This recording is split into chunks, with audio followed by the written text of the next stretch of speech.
더불어민주당은 전쟁 중이죠. 뭐 친명이 결과적으로는 지금 민주당의 핵심인데 네. 본인들이 갖고 있는 기득권도 내려놔야 되는데 앞으로 계속 갈등은 더 커질 수밖에 없지 않나. 뭐 임종석, 홍영표, 이인영, 송갑석 등등 뺀 여론조사가 진행돼서 의도적인 배제 아니냐. 그런 거 안 하면 돼요. 시스템 공천에 맡기고 네. 이길 만한 후보들 공천하고 이러면 되는 문제거든요. 본인 개파를 공천해야겠다는 그 욕망이 있으면 반드시 공천 파동 나요. 임종석 전 실장을 둘러싼 갈등도 좀 커지고 있는 상황인데 지금은 안 될 것 같은데요? 세술은 세부대에 우리 헌술인 임종석 전 실장은 세부대에 들어갈 수 없습니다. 그리고 추미애 전 장관을 거기에 넣는다면? 뭐 저를 잘 정제해서 세부대에 넣어보겠습니다. 아, 좀 불쌍한데. 그래서 야당이 어려워요.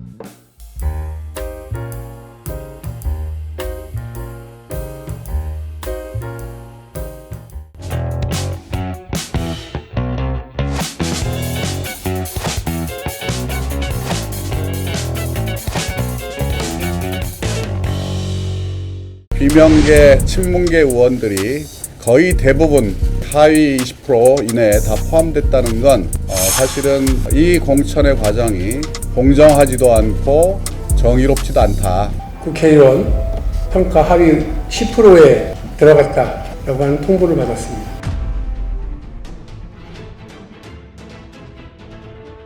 민주당도 이 공천을 둘러싼 갈등이 좀 만만치가 않아요. 갤럽 정당 지지도에서도 좀 민주당도 웃지 못했어요. 국민의힘보다 열세를 보였고요. 총선에서 보통 여당이 승리해야 된다, 야당이 승리해야 한다 이런 의향을 묻는 문항이 계속 있었는데 야당이 더 많이 승리해야 한다는 응답률이 오차범위 내지만 뒤지기도 했어요. 대단하죠. 더불어민주당 이렇게 대통령 국정 지지율에서 부정평가율이 높은 상황에서 네. 이렇게 하향 추세로 들어가는 이건 진짜 하고 싶어도 쉽지 않은 거거든요. 대단하죠 정말. 진짜 하향 추세예요. 첫 번째 의사 증원 문제에 대해서 네. 지금 정부가 잘하고 있어요. 제가 봤을 때는. 그리고 국민 입장에 서서 가고 있는 거예요. 여론에 예. 맞춰서. 이 첫 번째고 두 번째는 양당이 공천을 어떻게 할지에 대해서 고관여층이 보고 있습니다. 그 보통 우리가 예상했죠? 용산에서 내려 꽂아서 할 거라고 그러니까요. 안 하고 있잖아요. 이 잡음 없이 잘 처리하고 있잖아요. 반면에 더불어민주당은 전쟁 중이죠. 뭐 문명 충돌이니 뭐 명문 뭐 어쩌고 명문 저쩌고 갈등, 문명 갈등. 예, 그러고 있죠. 그럼 국민들 입장에서는 화가 나잖아요. 여론조사에서 응하는 층이라는 게 뭐겠어요, 결국. 보고 있는 사람들이 하는 거고, 네. 그 답하는 층이 그 항상 보면은 보수가 높은 이유가 민주당 지지층이 끊어서 그런 거예요. 왜 끊겠습니까? 자기가 지지하는 정당이 자랑스럽지 않을 때 끊어요. 그렇겠죠. 그래서 샤이란 말이 나오는 거거든요. 그럼 자기가 지지하는 정당에 대해 얘기하는 게 짜증나 있는 그 사람들이 투표장에 나가겠냔 말이에요. 이런 문제를 깊이 들여다봐야 돼요. 근데 안 그러고 있다는 게 이제 좀 슬픈 일이죠. 명문 갈등. 그러니까 한동훈 비대위원장도 말씀을 하시지만 네. 여당이 하는 정책은 실현할 힘이 있고 네. 야당이 하는 정책은 약속이라고 하잖아요. 네. 결과 여당은 지금 의대 증원 문제부터 시작해가지고 여러 가지 민생 문제에 대해서 국민의 눈높이에서 맞춰서 이런 정책들 내놓고 있는데 야당이 여기에 대해서 더 좋은 평가를 받으려면 대안적으로서 뭔가 정책을 내놓거나 약속을 하거나 해야 되는데 네. 지금 야당 특히 민주당이 갖고 있는 그러한 일들 그러한 정책들이 눈이 보이지가 않아요. 결과적으로 좀 짚어주셨던 공천 갈등이 계속 수면화되어 있고 이재명 대표 오늘 아침에 동아일보 단독 기사도 보니까 공천을 밀실에서 뭐 사조직 통해 가지고 뭐 친문 땅을. 인사들에 대한 배치를 논한다. 뭐 이러한 것들이 기사가 나오다 보니 국민들께서 보시기에는 대안으로서의 평가를 좀 박하게 주실 수밖에 없다라고 생각되고요. 야당이 참 어려워요. 저희도 야당을 해봤지만 야당은 사실 야당 대표 가질 수 있는 권한이라는 것은 공천권밖에 없거든요. 이 공천권을 가지고 여러 가지 개파 간의 어떤 분쟁이 있고 정쟁이 있을 수밖에 없어서 네. 이것을 줄여나가는 것이 야당 대표 굉장히 어렵더라고요. 저희가 해봤을 때도. 아마 근데 그런 걸 잘 하려면은 자기 희생도 있어야 되고 친명이 결과적으로는 지금 민주당의 핵심인데 네. 본인들이 갖고 있는 기득권도 내려놔야 되는데 그래야 뭔가 없는 그 야당의 권력도 좀 자연스럽게 될 수 있는데 지금 친명도 권력을 내려놓고 있는 것 같지가 않아요. 그렇게 친문을 배제하려고 하고 이러다 보니까 앞으로 계속 갈등은 더 커질 수밖에 없지 않나요? 제가 봤을 때는 지금 야당은 안 어렵거든요. 쉬워요, 야당하기. 지금 의석수 많고 그래서 그래요. 의석수도 많을 뿐더러 국정 지지율도 안 좋고 의대 문제에 대해서 제가 잘하고 있다고 얘기했습니다마는 바로 지난주에 카이스트 가가지고 그런 문제 막 터지잖아요. 그렇죠. 그런 상황 속에서 이 반사이익을 전혀 못 누리고 있잖아요. 심지어는 그 야당 지금 안 어려워요. 어제 그저께 보도 난 거 보니까 뭐 현역 의원들 빼고 여론조사 돌렸다면서요. 이인영, 홍영표, 그러니까요. 그 송갑석. 얘기해보려 하는데 뭐 네. 임종석, 홍영표, 이인영, 송갑석 등등 이제 각 지역의 일부 친문들이 출마하는 지역구에서 이들의 이름을 뺀 여론조사가 진행돼서 의도적인 배제 아니냐. 그런 분들 이름을 빼고 여론조사를 돌리고 뭐 친명 그 유튜브 방송들에서 보면은 뭐 대놓고 비난하잖아요. 그 수박들이라고 하면서 쫓아내고 누구 아직도 들어가면 된다 그렇죠. 뭐 이런 거 막 하잖아요. 네. 그럼 지지자들 입장에서는 그 방송을 통해서 정보를 획득하고 판단을 하려고 할 텐데 부적절한 정보를 획득하고 부적절한 판단을 하게 두는 거예요. 그 소위 이재명 대표랑 가깝다고 알려져 있는 분들이 그렇게 방송하고 돌아다니면 네. 근데 본인들은 모르죠.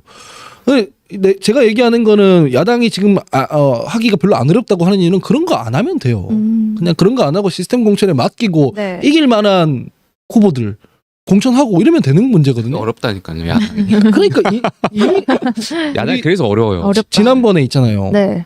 그 20대 총선 때 그때는 여당이라서 잘한 게 아니라 네. 대표인 이해찬 대표가 불출마 선언 딱 던져놓고 나는 공천에 개입 안 한다. 라고 해놓고 그다음에 그때도 조금밖에 있었거든요. 네. 조국 사태 때 그 사람들 공천 배제했다고 막 그러지만 전혀 그러지 않아요. 박용진 의원 공천 됐죠. 네. 조홍천 의원 경선에서 이겼죠. 그 김혜영 의원이나 금태섭 의원은 경선에서 졌는데 네. 심지어는 금태섭 의원 지역구에 김남국 의원 나와가지고 내가 조국 뭐 이렇게 하면서 그랬었죠. 실제로 지금 좀 적극적인 지지층을 등에 업고 가려고 하는 거를 당에서 조정해 버렸어요. 네. 안 된다 그거는 다른 지역으로 옮겨주고 강선 의원이랑 붙였거든요. 네. 그런 정도의 어떤 정치력을 발휘했단 말이에요. 근데 지금은 안 하잖아요. 그러게요. 네, 그래서 야당이 어렵고 여당이 어렵고 이전에 본인 개파를 공천해야겠다는 그 욕망이 있으면 반드시 공천 파동 나요. 그는 새누리당 때도 그랬고 민주당도 마찬가지예요. 반복되고 있죠. 이 욕망을 안 내려놓고 있으면 무리수를 자꾸 던지게 되는 거죠. 근데 오히려 지역구로 옮기라고 이야기를 들은 것 같은 분은 임종석 전 비서실장인 것 같아요. 송파 갑으로 뭐 재배치를 하고 임종석 실장이 뛰고 있던 성동에는 뭐 추미애 전 장관 전략공천한다 이런 보도가 나오기도 했었어요. 그걸 의식해서인지 임종석 전 실장이 성동 출마 의지를 좀 피력하는 글을 한 차례 올리기도 했었거든요. 네. 임종석 전 실장을 둘러싼 갈등도 좀 커지고 있는 상황인데 원하는 곳에 공천을 좀 받을 수 있을까요? 도전을 할 수 있을까요? 지금은 안 될 것 같은데요? 이 보니까 상황에서 분위기가 파열음이 클 텐데. 안 줄 것 같은 분위기로 흘러가고 있는 거 아니에요? 새술은 새부대 이러면서 우리 헌술인 임종석 전 실장은 새부대에 들어갈 수 없습니다. 그리고 추미애 전 장관을 거기에 넣는다면? 뭐 저 잘 정제해서 새부대에 넣어보겠습니다. 아, 좀 구차한데. 그렇게 하겠어요, 설마. 네. 뭐 아니 그래서 야당이 어려워요. 계속 말씀드리면 아까 뭐 욕망을 내려놓으면 된다고 네. 말씀하셨지만 그 욕망을 내려놓을 수 없는 게 네. 야당이잖아요. 대통령이 네. 없는 당이잖아요. 결과적으로 다음번에 대선에서 정권을 잡으려고 하는 생각이 있을 거고 이번 총선에서 결국 원내에 내가 함께 할 수 있는 사람들이 많이 들어가야 될 수밖에 없어요. 그래야 다음 전당대회에서 이 조직을 기반으로 해서 내가 다음 대선 주자가 또 될 수 있고 그렇게 하기 위해서는 이재명 대표 입장에서도 일단 또 재판 리스크도 있다 보니까 자기와 함께 할 수 있는 사람들 공천을 더 많이 줘야 돼요. 그것이 당선되든 안 되든 어쨌든 민주당에서 표현에 따르면 이제 지역위원장이죠. 네. 지역위원장이라는 권한이라도 갖고 있어야만 다음 정당대회에서 일단 조직표가 있을 거예요. 그렇게 생각하겠죠. 아마 이제 또 바람이 있다. 아니야. 네. 저 이렇게 아마 생각할 거예요. 네. 그 이재명 대표도. 하지만 그렇죠. 그거는 이제 여의도의 문법이라는 얘기를 하는 거예요. 지난번에 대선 때 보면은 조직을 많이 갖고 있는 사람, 네. 현역 의원 편이 많은 사람, 이런 사람들이 최종적으로 대선 후보가 됐던 게 아니에요. 그는 국민의힘도 마찬가지고 저희도 마찬가지. 당 내에 있는 그 의원들의 숫자는 이낙연 대표가 훨씬 많죠. 그렇죠. 공천도 보면은 친문 공천했었잖아요. 없었단 말이에요. 기줄이었으니까. 하지만 결국 이 두 분이 대선 주자가 되잖아요. 네. 그게 뭐냐면은 여의도 문법에 따라서 뭐 현역 의원이 많고 조직이 많고 뭐 당협위원장 지역위원장이 많고 이거는 다 정치인들이 그냥 계산하는 것일 뿐이고 실제로는 지지율이 높은 사람이 되는 거죠. 지지율. 근데 저 말씀도 맞는 말씀인데 네. 근데 기본 여의도에 계신 분들 기본 공식은 공식에. 일단 조직은 일단 기본으로 보는 거니까 제가 바람도 당연히 중요하고 제가 말을 맺자면 네. 그 되게 중요한 문제긴 하지만은 지지율을 깎아가면서 할 만한 일은 아니다. 아니라는 게 일단 첫 번째고, 자기를 지켜주는 건 오로지 지지율밖에 없어요. 국민들이 지켜주는 거지 의원들이 지켜주는 거 아니고, 지금 친명이라고 하는 분들도 가치와 철학 때문에 친명하고 있는 게 아니라 이재명 대표가 헤게모니를 가져갔기 때문에 글로 붙어 있는 거예요. 원래는 다 친문이었어요, 다. 네. 이런 점을 본질적인 부분을 조금 꿰고 국민 마음에 들기 위해 다가서는 게 중요해 보인다. 반 문재인 전사였던 이현주 전 의원 계속 얘기가 있었는데 민주당이 복당을 했어요. 탈당 당시에 자신의 생각이 좀 짧았던 것 같다라고 소위 반성문을 쓰고 돌아온 건데, 복당 장면 어떻게 보셨는지. 하여튼 여러 정치적인 커리어를 봤을 때 민주당에 다시 복당하는 그 과정이 글쎄요, 뭐 국민들께서 보시기에 명분적인 측면이라고 생각하지 않으실 것 같아요. 그냥 이번 선거에 뭔가 한 번 더 출마하기 위한 그러한 선택 아니었나 생각이 되고요. 뭐 가셨으니까, 이왕 가셨으니까 잘하셨으면 좋겠다 이런 네. 생각이 있습니다.